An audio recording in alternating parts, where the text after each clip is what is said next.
Share my screen here.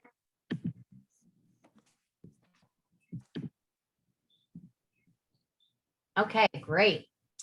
So I will just get started from the top. So we will be asking everybody to log on between 8:45 and 9 a.m. so we can get started with our opening plenary session right at 9 a.m.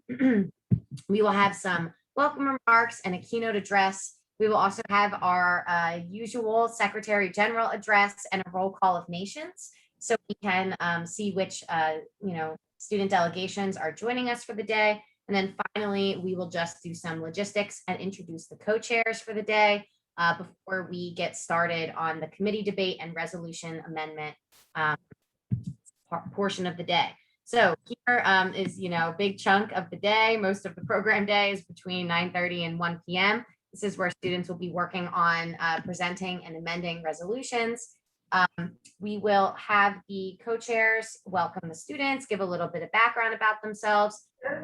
Emphasize to the co-chairs, like we do every year, that they're there to guide the students throughout the process. So they're enforcing the rules of parliamentary procedure, but they're also there to help the students if they're unsure about some of the rules of parliamentary procedure, or if they have any questions. So the co-chairs, we've already done a training session with them. They're ready to go. They're really excited to interact with your students and, like I said, guide them through the process of amending resolutions and debating, discussing all the good stuff that they'll be doing during this program. Then the students will set the committee agenda, which means that they will vote on which clauses they want to, the order of that they want to debate the clauses in. So after the committee agenda is set, we might have to reorder the order of the clauses in the resolution as the students decide which ones they want to debate. So whatever winds up being clause 1 after they set that agenda, they'll be working on that from 10 to 11:10 a.m. I should note that this schedule can be a little bit flexible, especially given the virtual environment. We are cognizant of the fact that things might take a little bit more time than we anticipated, and the co-chairs are aware of this, so the co-chairs are ready to adapt this schedule as needed. But they're going to try to stick to it as closely as possible to give the students the proper amount of time to go through all of these activities. So the first part of the presenting and amending this clause 1, the sponsors of this clause, so the students who created this clause, will present it to the rest of the group, and then they will take clarifying questions from the other delegates. So this is a chance for delegates to not quite yet, this comes later, voice their opinion on the clause, but really to just ask clarifying questions and about the specifics of the clause to the sponsors. Eric, I think you'll get a little bit more into this later, right? The process for the students who are submitting who get chosen for their resolutions. Okay, so I'll let Eric take that on in a little bit. Next is the moderated caucus portion. So this is where the students will be able to voice their opinion and their country's position on the clause and the solutions that are proposed in the clause. Then next, we have the unmoderated caucus time. This is the informal debate time, right? So this is where students will be put into breakout rooms according to their regional blocks. So we have facilitators that will be in each of these breakout rooms, in addition to us being able to, and the co-chairs being able to move in and out of these breakout rooms. We will also give all of you as teachers the co-host abilities to go in and out of breakout rooms. So you'll be able to go to the different breakout rooms to see your students who are in different regional blocks. So this is the time for students to really, actually make the amendment for the clause or to amend the clause. So they will be working with the other students in their region, and they will be using what was already discussed and debated during the clarifying questions and moderated caucus piece of the day. And then they will use a shared Google Doc that we have created, and the link will be dropped in their regional block room. And they can use this Google Doc to type up their amended clause. We'll have facilitators, as I said before, in all of these breakout rooms. We just had a training session with them yesterday, so they're all ready to go. They're there to help out your students, to guide them through the discussion. They're there to prompt them maybe with some questions if they are, need to get the ball rolling a little bit in discussing how they want to amend the clause. and they're there in general to support the students. We also will have the facilitators identifying students during the unmoderated caucus time for awards. We've given them a description and some of the traits to look for the students in awarding them with outstanding delegate and outstanding delegate honorable mention for each regional breakout or regional block breakout room. And we can get into more details about that in a little bit if you want to, Eric. We also have a slide in the beginning of the opening plenary that outlines how we give out awards for the day. So after students are in their regional block breakout rooms during the unmoderated caucus, they will come back to the main room ready to present their amendments. So each regional block will have identified a student that they want as their speaker. And this student will present their amendment to the rest of the group and take any questions that any of the delegates other regional blocks might have for their amended clause. Then the students will vote on the amendments for clause 1. So they will go through each of these amended clauses and get a majority vote to pass their amended clause. And this is to pass it to be included in the final. Tomorrow. Take care. See you Monday. So then we will have a break and get right into the second clause, and that's just repeated again. The only difference here is that there is a working lunch during the unmoderated caucus, so we've given a little bit more time for the students to have a working lunch in there. Then we will have another break, and then we will get to the third clause. So as we were building out this agenda, we wanted to leave enough time for students to properly debate and discuss all of the clauses.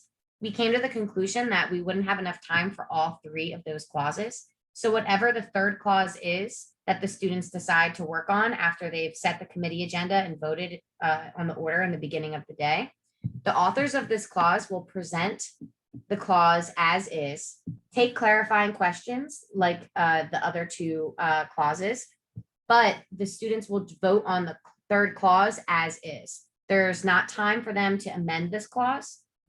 And so they will vote on including it in the final resolution for the program day as it came, right? So as is, as I said.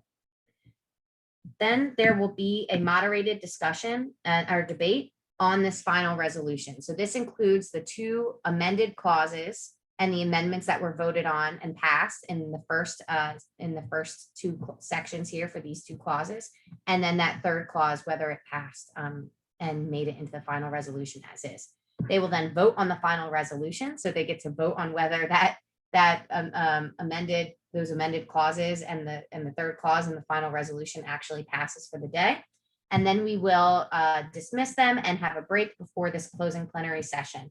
This is when we'll have an opportunity for the co-chairs to give out some awards, to deliver their closing remarks, and for the United Nations Secretary General to officially close the program for the day. So I feel like that was a lot, and sorry for going kind of rapid fire there. Does anybody have any questions? I'm going to just scroll up so we have the main part of the day here. I have one question. I'm sorry that I got interrupted with this. I know that the final day with the caucuses and everything is on Friday, May 28th, but you said something about May 12th, and I missed that date of May 12th. So there are multiple program days. The first one that we have is on May 12th. Eric, I don't have the schedule pulled up for all of the schools. Yeah, so you've been assigned to May 28th. That's your school's program day. Okay, gotcha, Eric. Other schools will be assigned the 12th, so you don't have to worry about that day. Right. Whatever you're Perfect. assigned. Okay, thank you. I just didn't want to mix stuff up in case I had to take a day off and all that. Thank you. I appreciate that. No worries. No worries.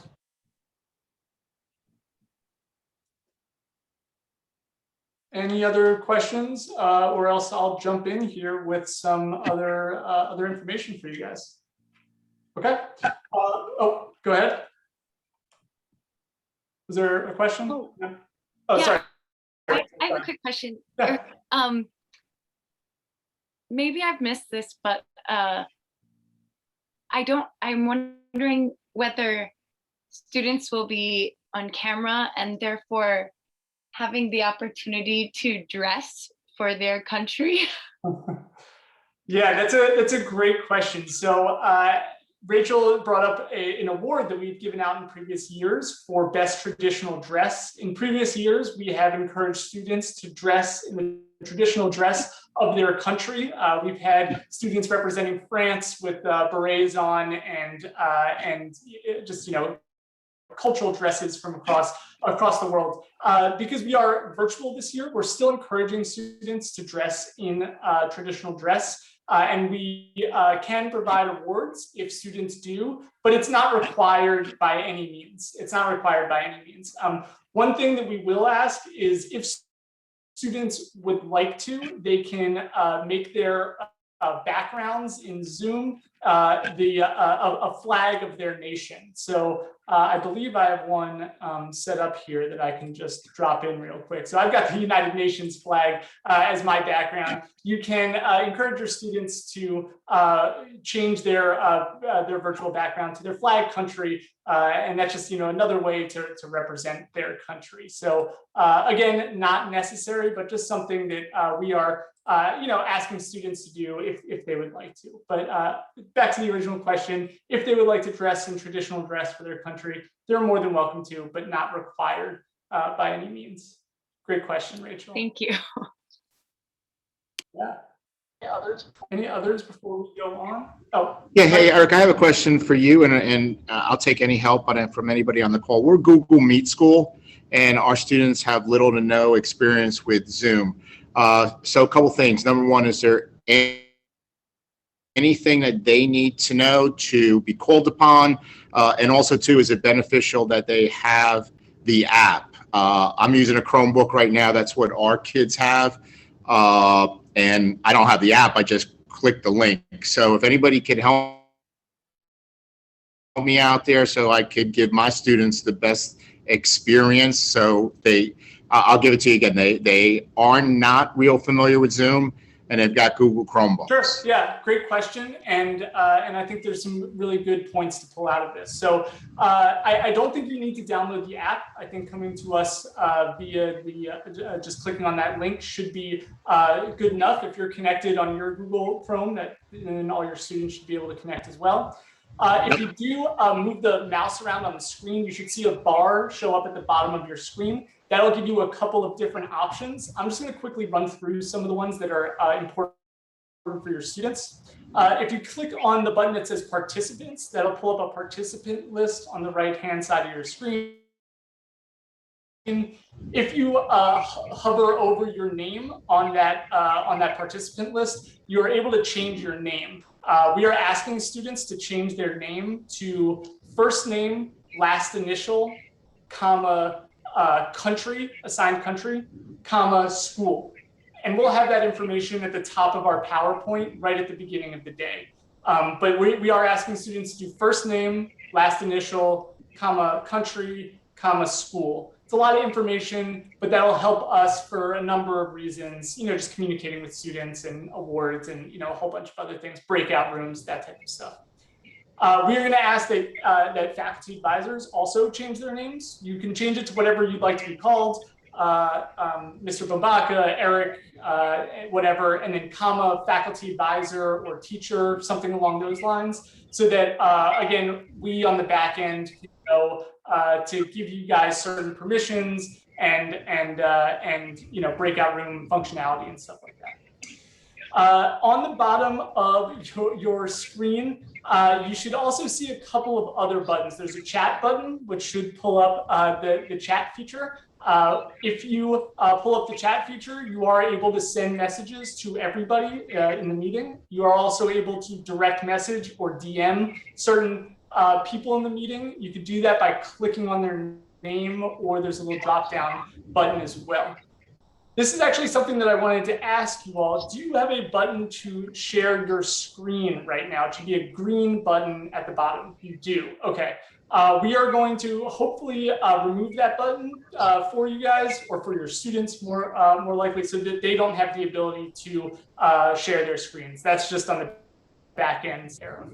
So we've gone over the participant list. We've gone over the chat feature. And I believe, the muting buttons and the stop video button is also their ability to activate their mic, deactivate their mic, and start their video and stop their video. Oh, I just got a message from Rachel. Thank you. Yeah, so if you click that share screen button, it should say that it's disabled for you. So that on the back end, I disabled that function for you guys, which is great. The only other button that I think that you will be aware of at the bottom is there should be a raise hand button. You can go ahead and click the raise hand button. That is how you will be elevated to let our co-chairs know that you would like to speak. Co-chairs will be very descriptive and prescriptive in terms of when to use the raise hand feature. But essentially that is for getting the attention of the co-chairs, for asking questions, and for voting as well. So for voting purposes, we are going to ask students to use the raise hand feature to vote. The important part about the raise hand feature is that you do have to lower your hand as well. We as hosts and co-hosts of the meeting have the ability to lower and raise hands for students. So we can do that, but we do want students to keep their hand lowered at all times unless they do have a question or they're voting, as well as we want students to remain muted throughout the entire program unless they're speaking. That prevents, crosstalk, dogs barking in the background, cell phones ringing, everything else that can be, slightly disruptive during these conferences, which will have about 60, 70, 80 people with all of our staff and faculty in each meeting. I believe that's all of the buttons that well, I shouldn't say that quite yet. Casey, can you do me a favor? And can you go through our whole participant list and make everybody in the meeting a co-host for this meeting? Because I do want our faculty advisors to see the permissions that you guys have as co-hosts. So Casey, Eric, before you do that, and I can take this offline or get some other help. I may be the only one, but I don't have a raise hand button. That's specifically what I was thinking of, is how students get recognized. So I don't know if anybody else has that issue, but I've got everything that you've had, but I don't have a raise hand function. You don't have a raise hand feature. Okay. I don't have one either. That could be okay. in the Zoom settings. If you don't have an account, it might just be the default. But if you have an account, you can go into your settings on the zoom.us and you have to enable reactions. Will students have to do that themselves along those lines? Oh, quickly, Mike, can you hit, there should be a button at the bottom called reactions. Can you click that and then maybe there's a I don't have that button. No, you don't have the reactions button? It says participants chat, share, and leave. And that's probably what all of our students don't get as well. So, I mean, I could take this offline, but I just want to alert you to that's be a little bit. Yeah, this is perfect. And this is one of the reasons why we're having this meeting. We will send out some instructions on how to make sure that your students have that raise hand feature. Perhaps it's that app versus just clicking the link issue, or perhaps it's something that we can do on the back end, but we'll definitely send out some communication on how to use the raise hand feature, because that's a critical component of this program. Yeah, thank you very much, Eric. Absolutely, absolutely. Okay. I can't make anybody co-hosts because I'm a co-host. So. Okay. Casey, you are now the host, and now you can make everybody. Got it. Thank you. The reason why we're making everybody a co-host, so when you enter the meeting at 8:45, 9 o'clock, we will make you a co-host for the meeting. The reason why we're making you all co-hosts is because when you receive the co-host permission, that will give you the ability to, you should see additional buttons on the bottom of your screen. The most important one being the breakout room button. We as a staff, again on the back end, will be assigning students to breakout rooms for the program.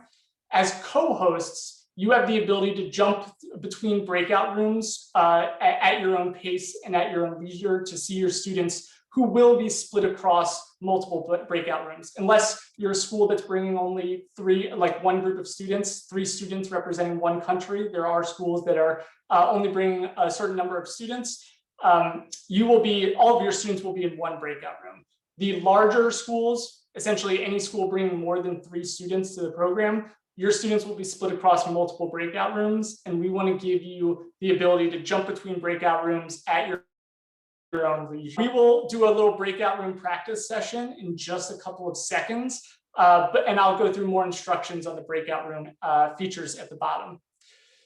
And so just to kind of recap that, when you came in, before you were assigned a co-host, those are the permissions that your students will be able to see outside of the raise hand feature. We'll cover that, we'll get to that again in a follow-up email. The features that you see at the bottom now are the ones that as co-hosts, you will all have. It includes a security button, a polls button, a record button, all of the, maybe I think that you all have those if you're seeing what I'm seeing. You don't really need any of those buttons for anything for this meeting, except for the breakout rooms button. That's the only one that you really need as a co-host. So again, I'll come back to the breakout rooms in a second. We're going to practice jumping between breakout rooms, just so that you guys are all familiar with that in just a couple of seconds. I am going to move on and just cover another couple of points to keep us as close to that time as possible. So we've talked a little bit about co-hosting privileges. I'm going to move back to the resolution piece. So thank you all for your hard work having students submit resolutions over these past months and weeks. We really appreciate that. And what we do as a staff is we read all the resolutions that are submitted. We're actually going to do that on Friday together for the first time. Casey and Kristen and I will be in the same room together for the first time since March 2020. Really exciting to see us all back in our offices together. But essentially what we do is we read all of the resolutions for each program day, and we pick and choose clauses that we think are substantive and interesting for students to debate. They're not perfect clauses. They're not the absolute best clause, because if they're perfect, then there's not that much to debate and amend. We choose ones that are good and are interesting and that are worthwhile for good and strong debate. So we take those clauses from multiple different student groups and kind of create a Frankenstein's monster of a resolution with pieces from multiple students' submissions. If your students have had their clause selected to be in the resolution, that is a huge honor. It comes with a little bit more responsibility. They're going to have to defend their clause. They're going to have to answer clarifying questions, like Casey said, and they're going to have to defend it in front of their peers from their own school and other schools. So it can be a little bit intimidating. I really encourage you to speak with those students, perhaps individually or as a small group, if their clause was selected, that it's a huge honor, that it comes with a little bit more, stress and anxiety, but ultimately they've been selected to speak and debate in front of their peers, and that is an excellent opportunity for them to demonstrate, all the things that they've learned and all the skills that they've gained over the past 5 months. Again, we don't want to raise student anxiety or stress. We do want to kind of cement that as a great opportunity for our students. Our resolutions will be published 48 hours in advance to the program. So if your program is on May 12th, which is a week from today on Wednesday, the resolution that we'll be debating on May 12th will be published on Monday, May 11th. That will be sent to you as well as an access link for the program. So basically a Zoom link for the whole program day. You can distribute that Zoom link and resolution to your students at your own pace. So again, you'll want to distribute that Zoom link and resolution to your students.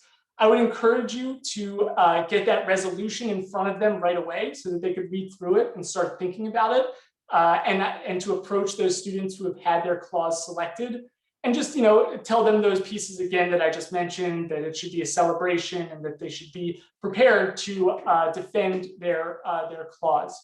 I encourage you to send the Zoom link the morning of the program. Is how I would do it. you can send it in advance, but that limits the ability for students to, send this Zoom link out onto message boards and chat boards and all those things. We do want to keep the link exclusive to our students and this program. So if you can do that, the morning of, or post it to your Google Classrooms, or any of the other programs that you guys use to communicate with students, the morning of, I think, is the best way to do it. Okay, so that's the resolution, published 48 hours in advance, and you'll receive the Zoom link 48 hours in advance. We have two other items to talk about right now. Awards for this program, and I think I'm actually going to pull up our award information for you guys, just so that you see the awards that we'll be giving. You should be able to see my screen right now. I'll blow this up just a little bit more for us.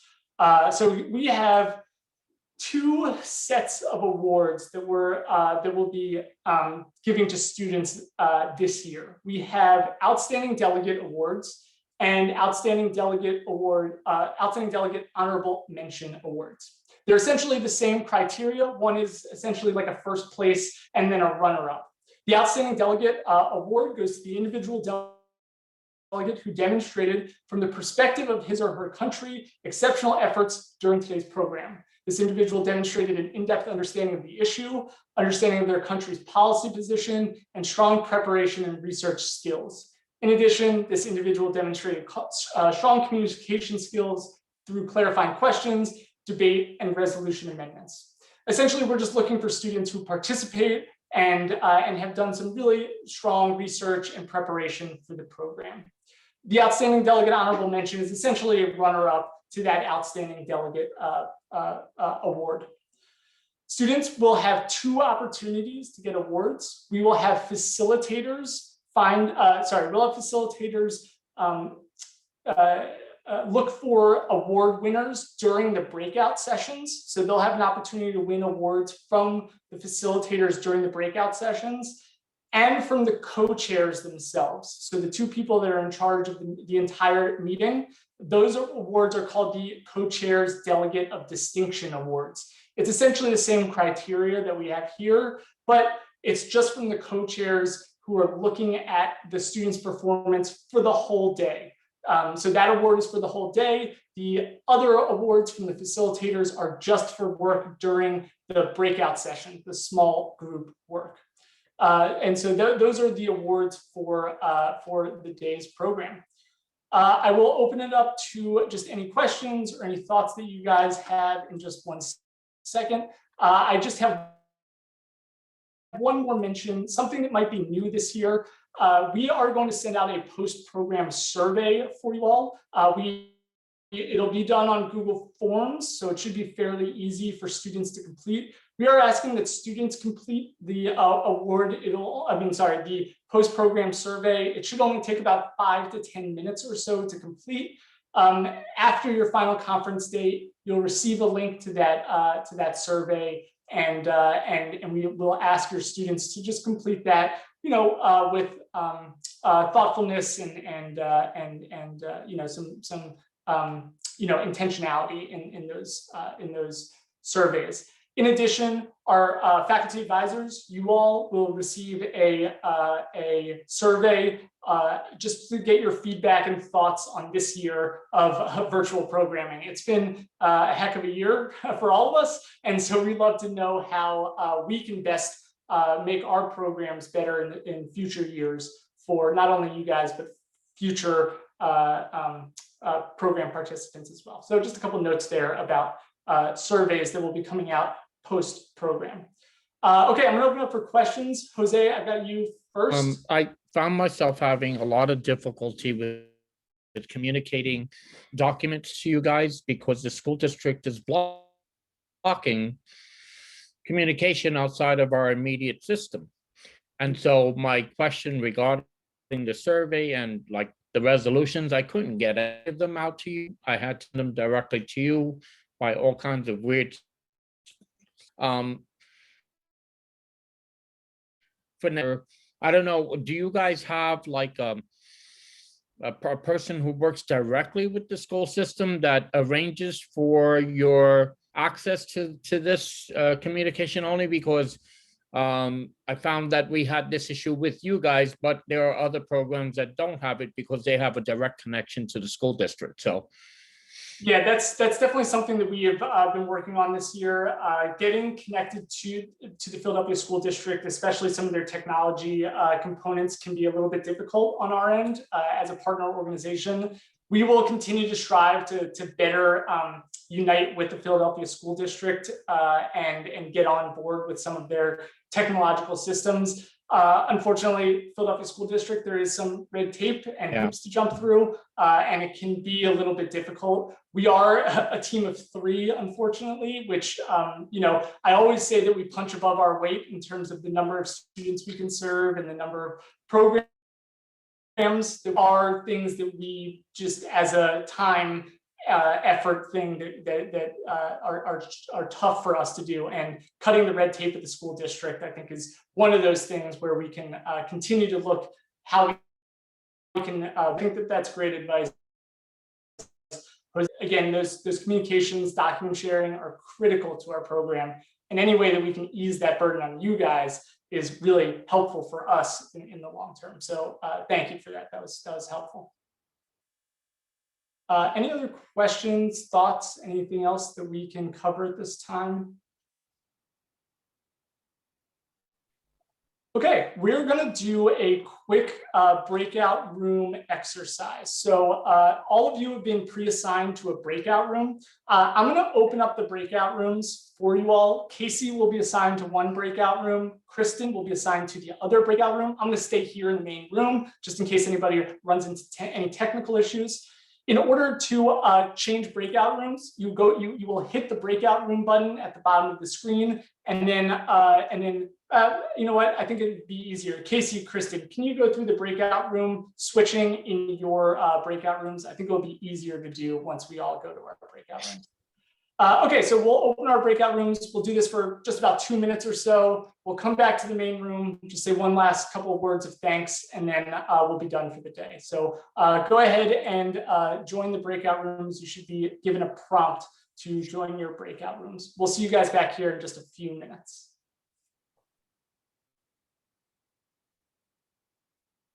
Did they not open? No? How about now? Oh, yeah, we got him now, Eric. There we go. Okay, hello. Hi, Kristen. Breakout room. All right, nice. So a couple things about the breakout rooms.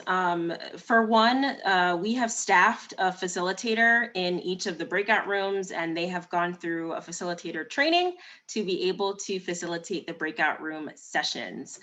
The work that your students are doing in the breakout room is during the unmoderated caucus, which basically means it's less informal. They're able to kind of workshop their ideas, and there's no speaker limits. No one has to call on them. Imagine all being around a table and working together collaboratively. That's kind of what a breakout room is going to feel like for the virtual program. So a couple of logistical things. Your students will have access to the chat in the breakout room. Anything they send in the chat only goes to those that are in the breakout room. And the other piece is our facilitators are able to send messages to the breakout room to tell them in terms of time prompts. So you'll see something that'll pop up that'll say, hey, there's 5 minutes left in the breakout. You know, you're going to be put back into the main session at the end of this time. And it's like a little countdown timer to tell you when to come out. And then the very last thing is, as co-hosts, as teachers, you're able to bounce between breakout rooms. So your students will probably be split between our regional blocks, and you're able to actually, if you hit the leave room button, not leave meeting, but leave room, you're able to go back to the main room and then jump into another breakout room. Do you guys have any questions about the breakouts at all? The one thing I will say is that the facilitators will drop in the chat a link to the amendment document. So it's actually a Google document that the students will be able to like type into to edit their amendments on the day of the program. So that's just a functional piece to kind of keep note of. Okay, if you guys don't have any questions, we can go back to the main room. I'll make sure you all get there okay. Yep.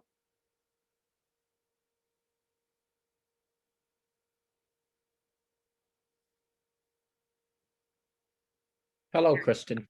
Hi, guys. We're moving. Yeah, it's working. It's working. Great, great. Yeah, so you'll be able to bounce between, between rooms. And I know you guys are probably also have your school, responsibilities. So if you need to like leave the meeting, leave the room, just know that we have facilitators and our staff staffed in all the breakout rooms as well. So only the teachers and facilitators will have the option to be able to bounce between rooms, not the students. All right, if you guys are good, you can go back to the main room. Hit that leave room button, not leave meeting, leave room. I've done that before. Leave room, yep. Bounce around. All right, cool.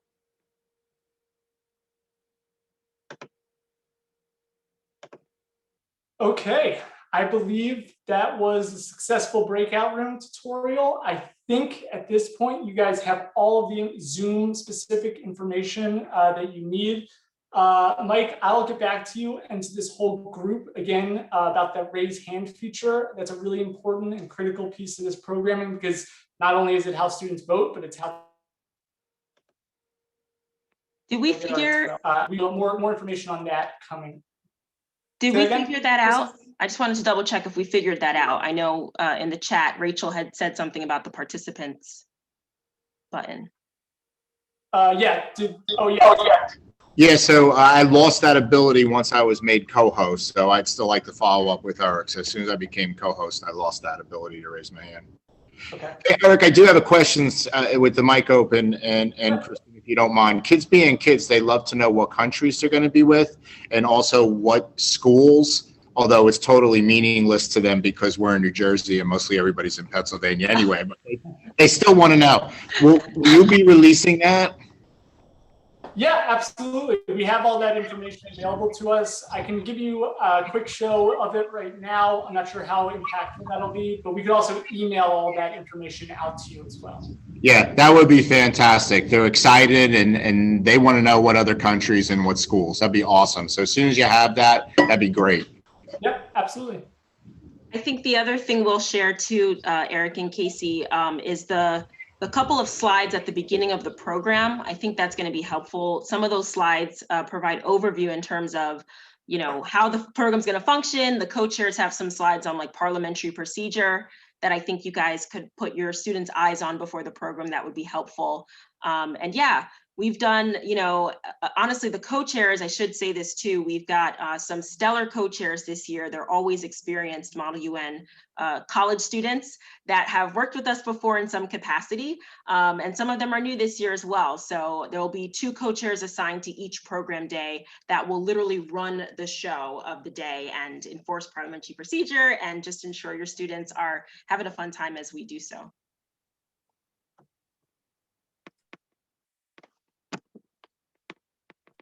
Great. Any other questions this time?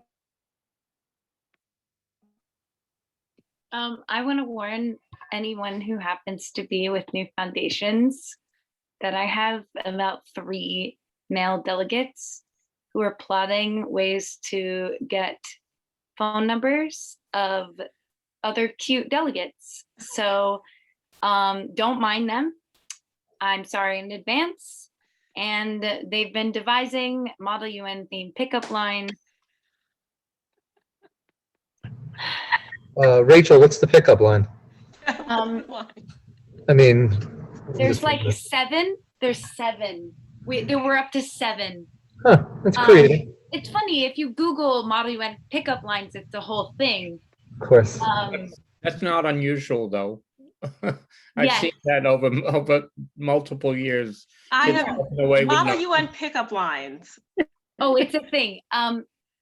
You and I belong together. That's or like, hey baby, do you want to be on my voting block? There's like some that were also like very, actually, interestingly enough, pretty raunchy. So I won't go into those. But you can Google them right now if you need a little break from your workday. I just am here to apologize to whoever is in our conference day. Just look out. They think they're slick and they've gotten girls' numbers at these conferences before. We should be kicked out. I'm saying that, Eric and Kristen and Casey, I understand if we get put into timeout. Yeah, we might have to do a new date in June sometime for. Yeah, Yes. just new foundation. After school has ended. Oh. Maybe July. Yeah.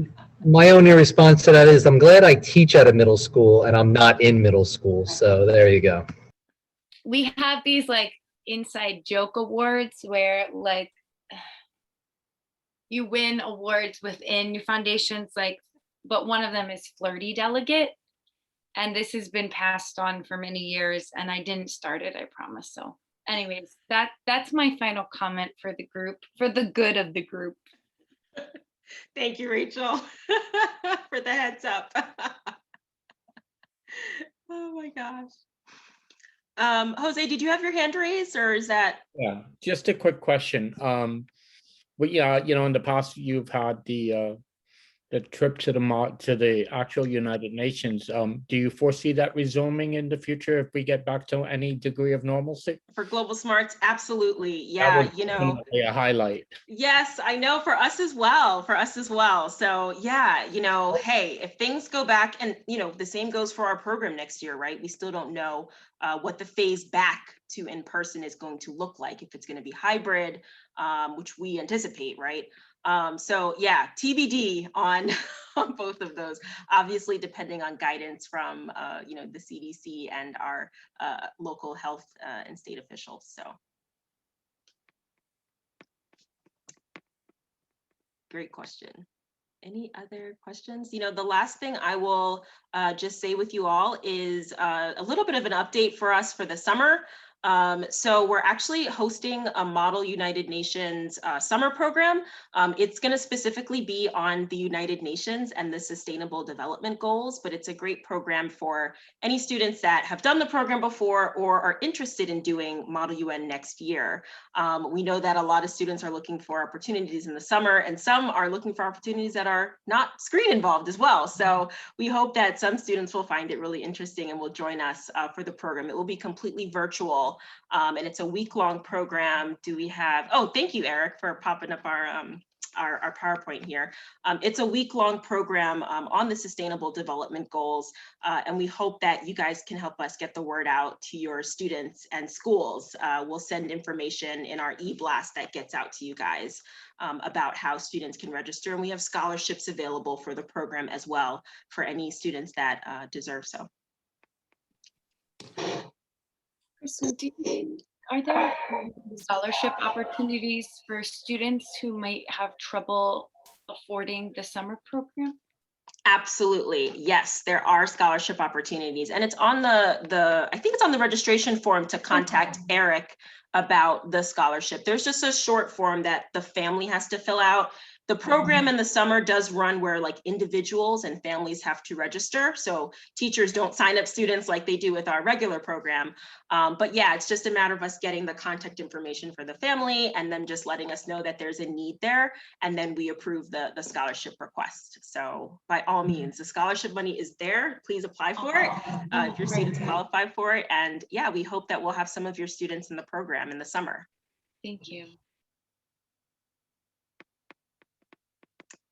Okay, with that, I think we are done. We will follow up with those items and documents and materials like we said. We're really looking forward to the final conference days. And let us know if you have any questions at all in between then and now. One other thing I will say is, depending on when your program day is, if you want it to like pop by and see another program day, right? Like say you're on, I don't know, the 14th, we're gonna have a program day on the 12th. So just let us know if you're one of the later days and you're like, I still just wanna see what this thing is gonna look like. Maybe you could pop in on your prep or something and just get a little glimpse of the program. Of course, it doesn't work for those of you that are on the 12th, that's our first day, but for any of the other schools, just let us know and we'll try to get you the link to connect to us. Okay? Thank you. All right, thanks everyone. Yeah, thank you all so much for joining us today. Oh, that's so great to hear, Joanna. Thank you for sharing that. Yes, we're so happy to have you. Everyone, Thank see you